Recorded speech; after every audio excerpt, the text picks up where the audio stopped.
Blog Talk Radio. Blog Talk Radio. Franchise interviews from Easton, Pennsylvania to Sydney, Australia. You're listening to Franchise Interviews. Franchise Interviews.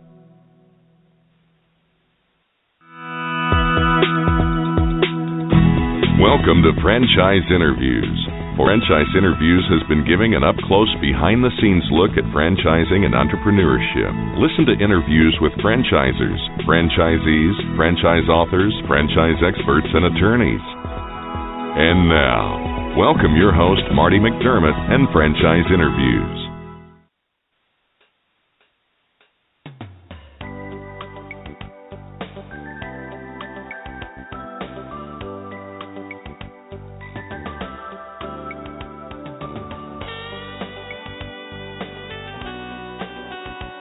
Hi, everyone, and welcome to a very special edition of Franchise Interviews, where for over 8 years, we've been asking the entrepreneurs one-on-one.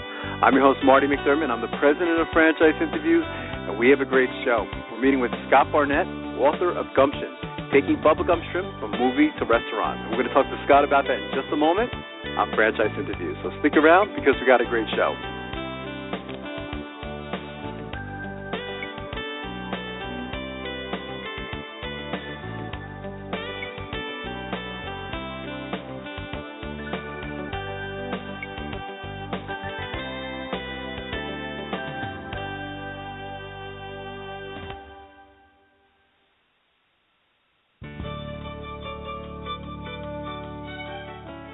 Are you one of those special people who are willing to go after your dreams and goals? Are you ready to fulfill that dream of owning your own business with the security of a proven brand? The opportunity to take control of your future and own a Rita's Italian Ice franchise is within your reach. Rita's is seeking success-oriented individuals who are ready to make a change in their life, and Rita's offers unparalleled training and support to assure your success. And did you know the frozen treat industry is a recession-proof industry, and there are Rita's in 23 states currently with 540 stores open. Rita's Italian Ice has been around for 25 years and is listed as a top-performing franchise by the Wall Street Journal. Now here's the really good part. Rita's Italian Ice is a unique and amazing taste treat. It's smoother than a snow cone, and it combines ice with real fresh fruit. The real fruit adds dramatically to the taste, and it comes in over 40 flavors. The ice and fruit are mixed on site and made fresh daily, and it is delicious. You'll want to know more about this exciting and successful franchise opportunity. Go to www.ownaritas.com and get all your questions answered. That's www.ownaritas.com to take control of your dreams and future today. You don't want to wait any longer to be a part of this adventure. www.ownaritas.com.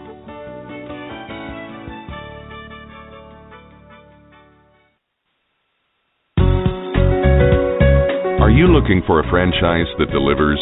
Businesses will always need shipping, and for more than 25 years, loyal customers have depended on Unishippers for reliable savings and exceptional customer service.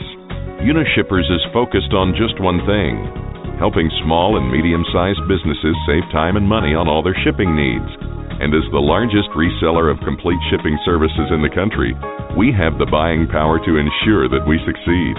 The Unishippers franchise offers low startup costs, no equipment or real estate required because they're not retail, residual income, and a quality of life and work-life balance. For more information on becoming a Unishippers franchisee, go to www.unishippers.com and click Franchise Opportunities, or call Franchise Development at 801-708-5822. That's 801-708-5822. Franchise Interviews from Easton, Pennsylvania to Sydney, Australia. You're listening to Franchise Interviews. Franchise Interviews.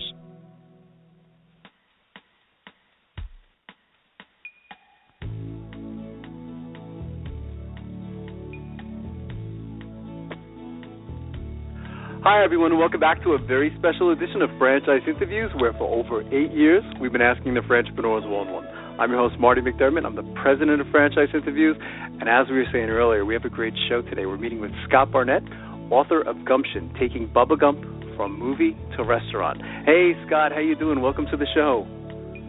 Doing well. Thank you for having me. Oh, it's my pleasure, Scott. Congratulations on the book, by the way. It's I have a chance to. I'm a professor for Kaplan University, so I have the opportunity of reading a lot of different business books, and this one is on my books to recommend to my students and friends. It really is fantastic. That's great to hear. Thank you. I love the movie Forrest Gump, Scott. I think I'm one of those people who identified with Bubba's character for my love of shrimp, and I got the chance of working in the seafood industry for several years. Why did you think the creation of an entertainment restaurant based on a single movie like Forrest Gump could be successful?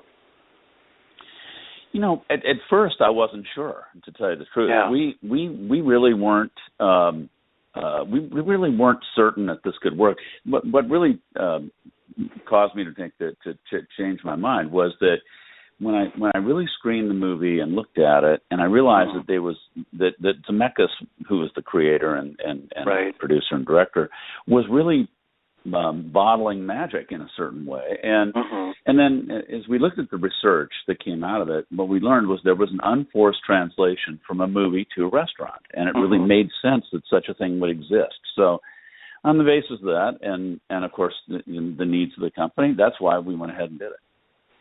That's fantastic. We're speaking with Scott Barnett, author of Gumption, taking Bubba Gump from movie to restaurant.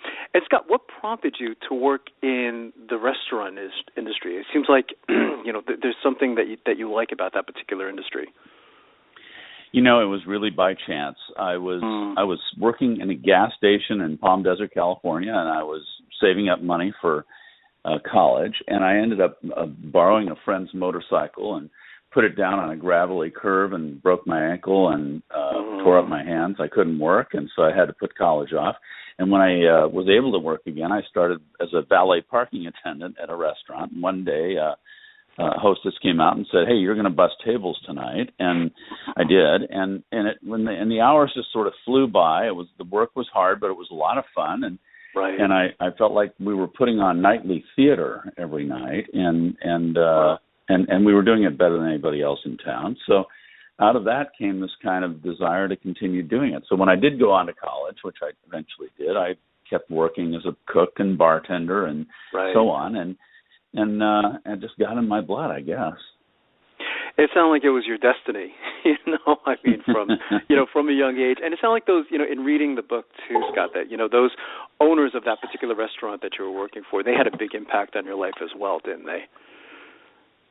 They did. The whole thing was that they treated it as kind of an amalgamation of family and business, and it was really unique.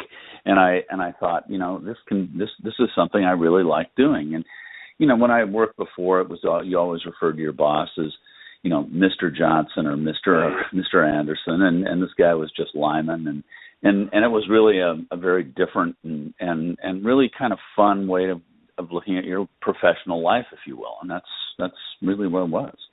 That's fantastic. For our listeners, Scott, who may have never been in a Bubba Gump Shrimp Company restaurant, what makes Bubba Gump so different from some other entertainment restaurants like Planet Hollywood or Hard Rock Cafe?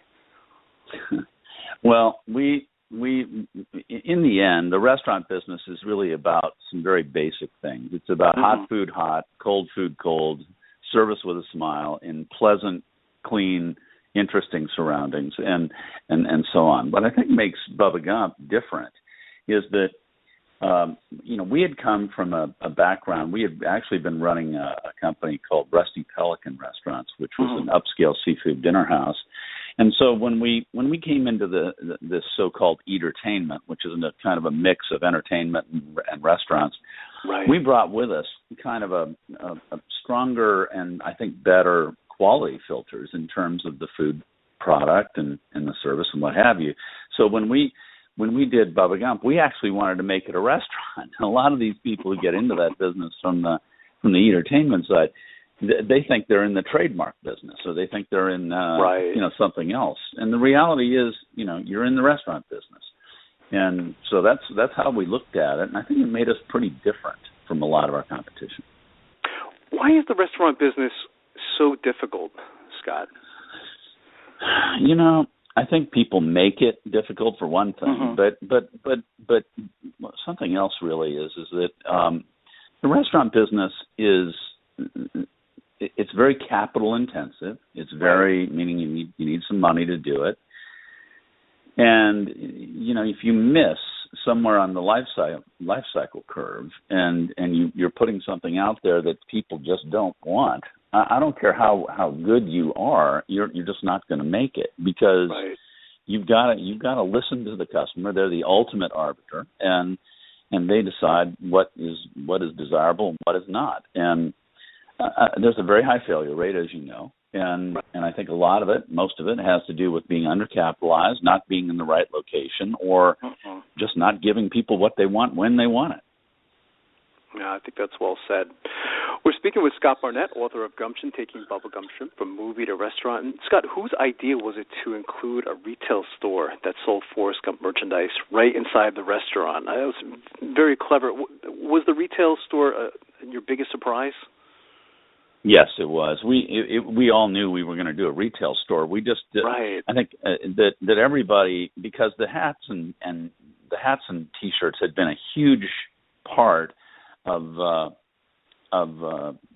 Forrest Gump, in terms of the movie, and they had, believe it or not, I mean, Paramount was shocked at the amount of hats and T-shirts they sold, and so.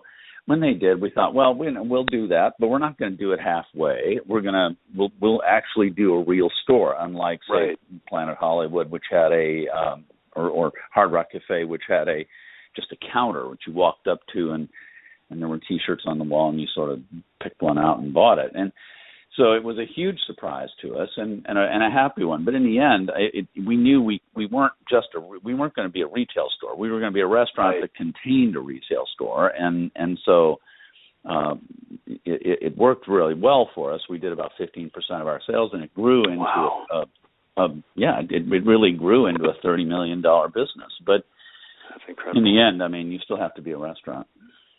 That's fantastic. I mean, there was a lot of innovative things that went on.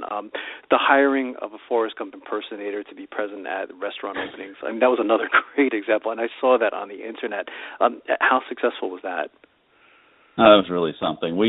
I was standing outside working on the sign at the first Bubba Gump in Monterey, California, and we were as a guy kind of walked by out of the corner of my eye, and he was in white. I thought, that guy looks like Forrest Gump. Right. So he goes into the restaurant and talked to my director of marketing, Kathy Peterson, and she comes out and she goes, "Hey, you got to come in here and see this guy." And I did, and it turned out he was dressed in the same suit that Forrest was in the movie, and he had a checkered shirt with a suitcase, and he was in Nike sneakers, and the guy looked a lot like Tom. Oh my God. And he'd gotten his haircut like Forrest, and so I said, well, we'll hire him for the opening, and it'll be a novelty. Well, we ended up keeping him for a long time, and he must be the most photographed guy in America. I thought it was Tom Hanks. Yeah, when I saw it too, Scott. I mean, I thought it was. I mean, he looked just like Forrest Gump, the character. I mean, it was identical. I mean, it really was very clever, so I thought that was great. I was mentioning to you, Scott, I teach for a university, and I teach marketing, and restaurants are essentially a marketing business. Maybe you could talk a little bit about the 4 Ps of marketing and how a new graduate can really understand the mindset of a restaurant CEO.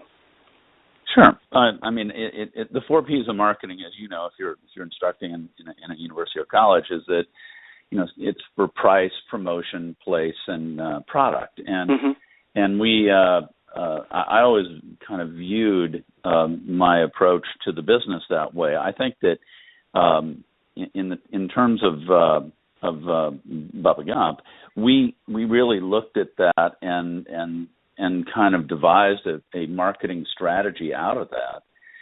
And then, looked at it from the standpoint of our strengths and weaknesses and opportunities and so on, just as you would any strategic plan or business plan. And then we developed our marketing plan around that.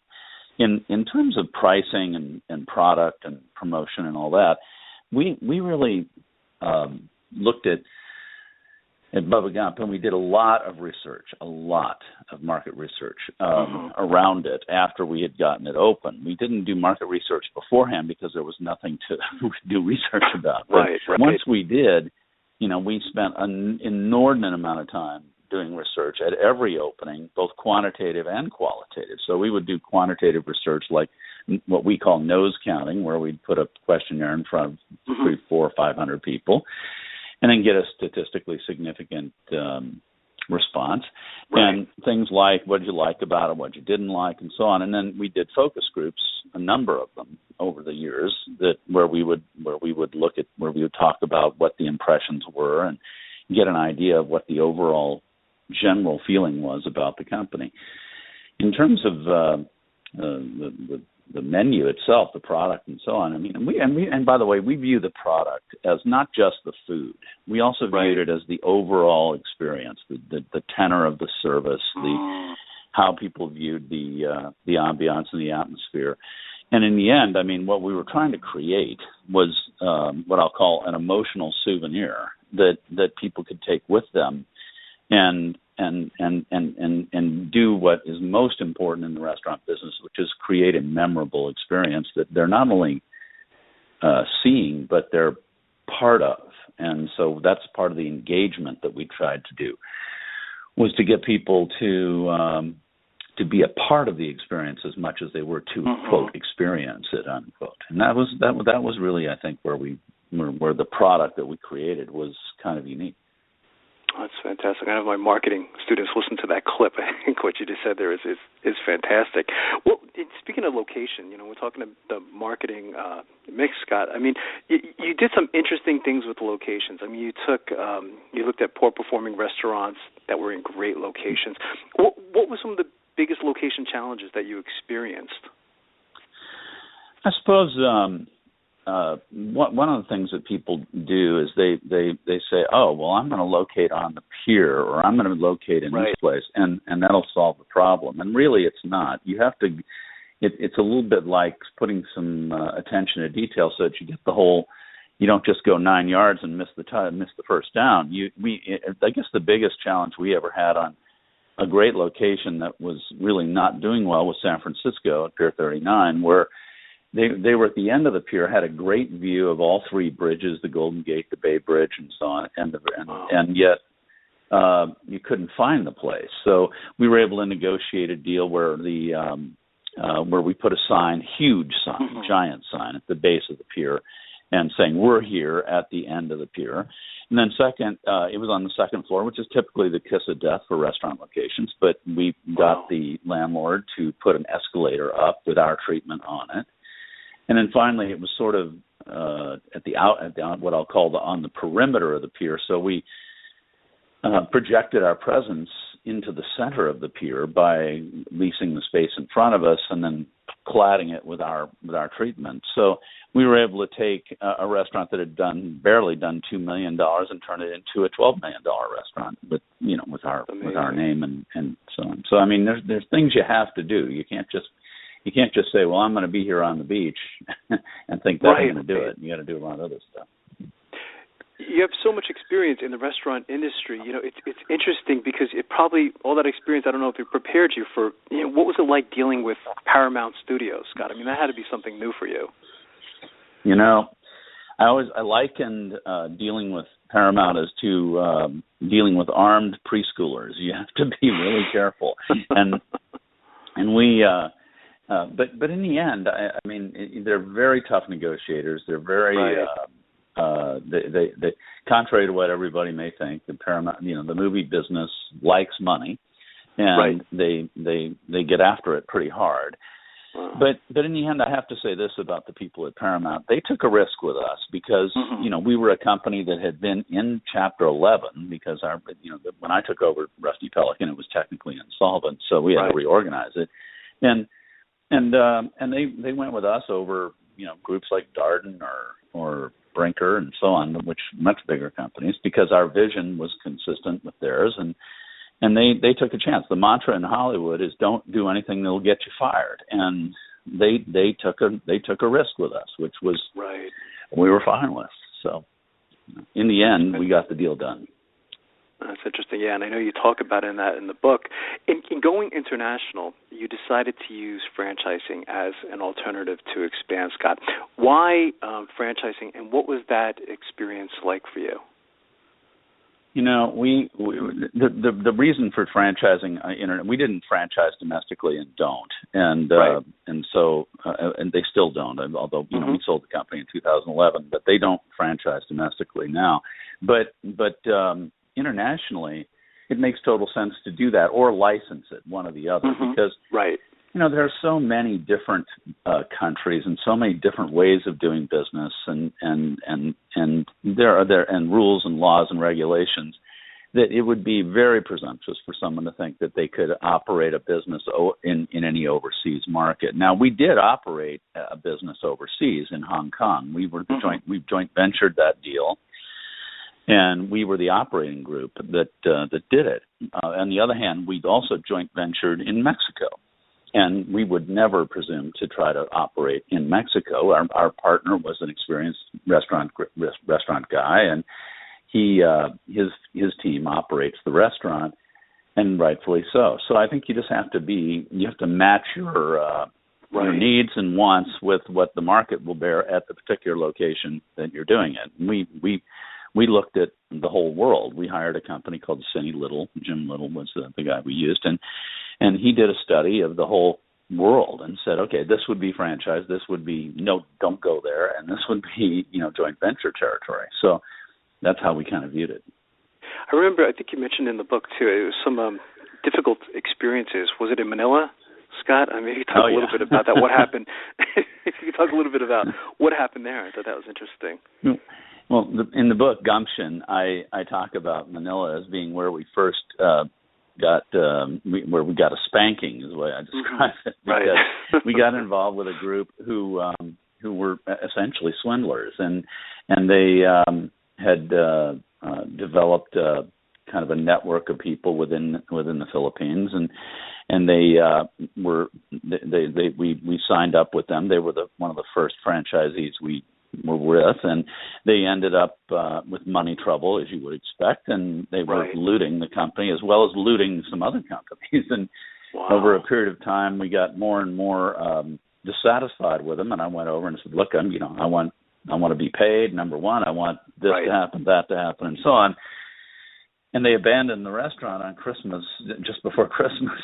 And I ended up getting a phone call, and I had to fly over there and take over and operate myself the restaurant, because our VP of franchise had some personal issues he was dealing with, and it was my deal. So I ended up on New Year's Eve in Manila, sitting at the Peninsula Hotel, trying to and you couldn't go outside because and I think the chapter title is "Raining Bullets in Manila." You couldn't go outside on New Year's Eve because they fire their guns in the air and the bullets come back down, and I guess there's thousands of bullets flying back to the ground. You can't go outside. So pretty funny. And that's what I love about the book, is your sharing of all these different experiences, the ups, the downs, and, everything in between. I thought it was fantastic.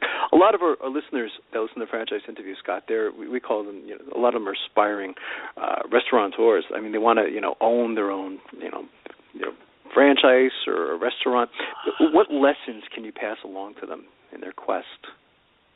Well, I would say this, that in there's a chapter in the book called CEO Lessons that I talk about where in the book Gumption, where I talk about what I learned and what I think are important things to remember. But one of the things is keep it simple, stupid is a principle that I learned from the founder of Rusty Pelican, Pete Syracuse, a really smart restaurateur and entrepreneur. And he was always saying, but don't overcomplicate it. Keep it simple, stupid. And if you're going to be in the franchise business, it should be something that is what I use, and I don't know if the word even exists, but I call it franchisable, meaning that that it can be replicated and duplicated. And in the restaurant business, that's a very big, important part of the whole thing. Are there standard ways of doing things that are really, really standard and really replicatable? So keep it simple.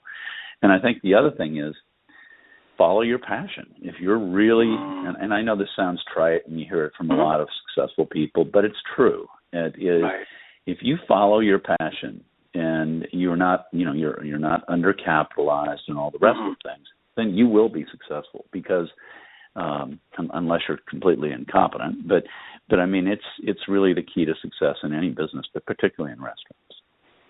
That's fantastic. What was the process of writing this book, Scott? I mean, how did you go about it? I mean, one of my dreams is to write a book one day. How did you go about writing this book? I mean, did you just sit down? I mean, there's so much in there. I was trying to picture the way you went about writing it. It's the genesis of the book was that I was at the University of Arizona speaking with Len Jessup, who was then the dean of the business school. Now he's president of University of Nevada, Las Vegas. And he encouraged me to write a case study for the grad students at Eller School of Business at U of A. And so I started writing it, and I got 10,000 words into it, and I still hadn't opened a restaurant. He was looking at it and saying, you should turn this into a book. And I thought, well, you know what, I can, and I did. And so the process really went like this. I would get up in the morning, write 1,500 to 2,000 words, and then put it away. And then in the afternoon, I'd go back to it and look at it and change it around and what have you. And then the next day, look at it again, and if I liked it, great. And then write another 1,500 to 2,000 words. And that was how the book got written. And it was really, the words didn't flow out, I guess, but they were certainly not, it certainly was not a difficult process for me. That's fantastic. I mean, do you have other books in the work now, Scott? I mean, now that, this book is getting so much attention. Yeah, I think there's a possibility of another book. It's not about Bubba Gump, but it's about something else. And I'm considering it. I know the work involved. So sure, of course, and I have a consulting and practice and a speaking practice and so on, and I have some other businesses with which I'm involved. But I think there's a possibility of another book. Sure. That's fantastic. What's the best way that our listeners can buy the book, Scott? Are any websites that they go to? Can they go directly to your website, or they go to Amazon? What's the best way to get the book? Yeah, I think the best thing is you can go to Indie Books or Amazon.com, or of course, almost all Barnes and Nobles are carrying the book, and of course you can get it in an e-version online at Nook or iBooks or what have you. Well, it was a privilege for me to finally get to speak to you, Scott. I think the book is fantastic, and I'm recommending it to all my students and friends and family. So you did a great job with the book. So I'd like to definitely have you back on the show again in the future. I'm a fan. I'm happy to do it. Thank you very much for having me. Thanks so much, Scott. We'll be right back with more franchise interviews.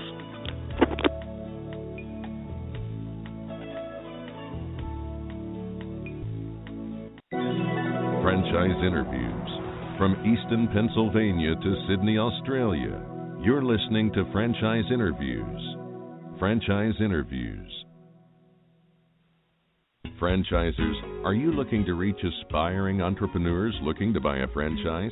Are you looking to reach a highly educated audience on franchising? For over 8 years, Franchise Interviews has been giving an up-close, behind-the-scenes look at franchising and entrepreneurship through our website, franchiseinterviews.com, where you can hear and read interviews as well as get tips from some of the most successful sources in franchising. Our weekly franchise radio show where each week you get to hear a new interview with franchisers, franchisees, franchise authors, franchise experts, and attorneys, and our podcast, Great Quotes in Franchising. For more information, go to franchiseinterviews.com or call us at 610-905-2919. That's 610-905-2919.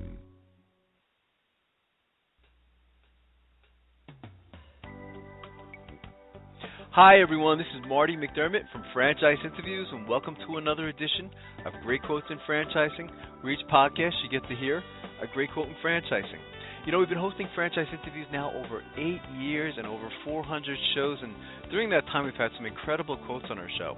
Today you're going to get to hear from Chris Simic, who is the founder of FranchiseTeacher.com, and Chris has over 30 years of business and franchise experience as an independent business owner, a franchisee, and a franchisor. And Chris said something very profound that we haven't heard on our show in over 8 years. He mentioned that you have to almost work harder to fail at franchising than to succeed in franchising, and he explains why. Most people, about 90% I think I've seen, buy a business other than they first looked at. Wow, that's amazing. So that's interesting, isn't it? I mean, that's a big number too, isn't it, Chris? You know that most people, they go in with these certain expectations and they come out with something different. And I find that fascinating.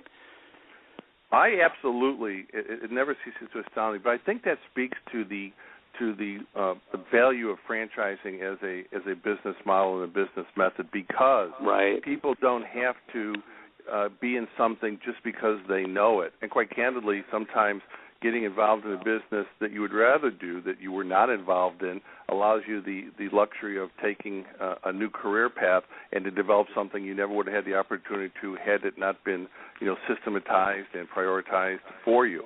In franchising, it's said that you have to really almost work harder to fail than to succeed, because if you have a good franchise system, if you follow directions, you have to almost purposely not follow them to not do well.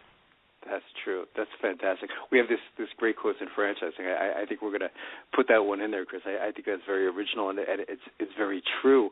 What advice would you give to our listeners? We find that most of them, they're just beginning their search to buy a franchise, Chris, and we find that, most of them just simply, they don't even know where to begin, like you were saying. What advice would you give to them? I do, when I speak to people looking at franchise, I give them three different pieces of advice. One, make sure you're looking for a business for the right reason. A lot of people have things happen in their life. They lose a job or something happens, and they react and maybe say, well, okay, maybe I'll go buy a business. That may not be the reason to do it, versus having the luxury of selectivity that here's my opportunity that was created by some adversity. Second thing is that they have to make sure that they are able to be franchisees, that not everybody is designed to be able to follow the systems, procedures, and the processes it takes to be a successful franchise owner. And then I tell them quite candidly is pick a couple of the industries and the price ranges that may have interest to you, and then kind of pin down from there, either using the resources of a consultant or a broker or a team member, or on their own, either way. But I think that if they take their time, follow the steps, and do it for the right reasons, they'll be on a much smoother pathway to success in owning their own business. That's well said. What's in the future then for Franchise Teacher, Chris? I mean, where do you see the company 3 to 5 years down the road? Well, Marty, we've been extremely fortunate and blessed that the business has been around, through Century Franchise Group for many years, and our new FranchiseTeacher.com has taken off. We're representing right now, 7+ brands. I think in 5 years our focus will really be even more fine-tuned as the consumer or the prospective business owner is looking for more and more specific information.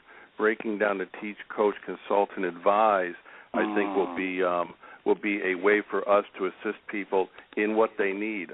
People again don't know what they don't know, but I think the information overload sometimes discourages people too early. They say, this is too much for me to process. If we can break it down into bite-sized pieces, I think more and more people, especially the younger generation, who are looking for the advice and the information they want when they want it, I think is going to do nothing more than continue. Then our next business venture, which launches at the end of this year, is looking to capture all the different franchise brands around the world and put them into one place. So we're looking forward to a future. And franchising is going nowhere but growing. As you have for a long time too, the number of franchise opportunities, and the world's getting to be a smaller place. I think you're going to find a lot of opportunities coming in and going out of different marketplaces in different countries, accessible to more people. That's fantastic. What's the best way, Chris, for our listeners to get more information on franchiseteacher.com? Obviously, franchiseteacher.com, but any numbers you'd like them to call or email addresses? Well, actually, we appreciate www.franchiseteacher.com. And my business partner, Dave, and I offer them the free 1-hour consultation. Fill out the form and take advantage of it. That's fantastic. I want to thank you again, Chris, for finally coming on the show. I've been following your career for a long time now, and I have just been very impressed with everything that you've done, So when I saw this, I mentioned to you, we don't typically call people to come on the show, but I had to have you specifically on the show. So it was an honor and a privilege to have you on the show today. Marty, ditto, and again, congratulations on your PhD doctorate. I have read your thesis, and I would recommend it reading if people can get through that's fantastic. The information. I really appreciate that you read it, too, because that's an honor coming from you, so that's fantastic. Well, I want to thank you again, Chris, and we'll be right back with more franchise interviews.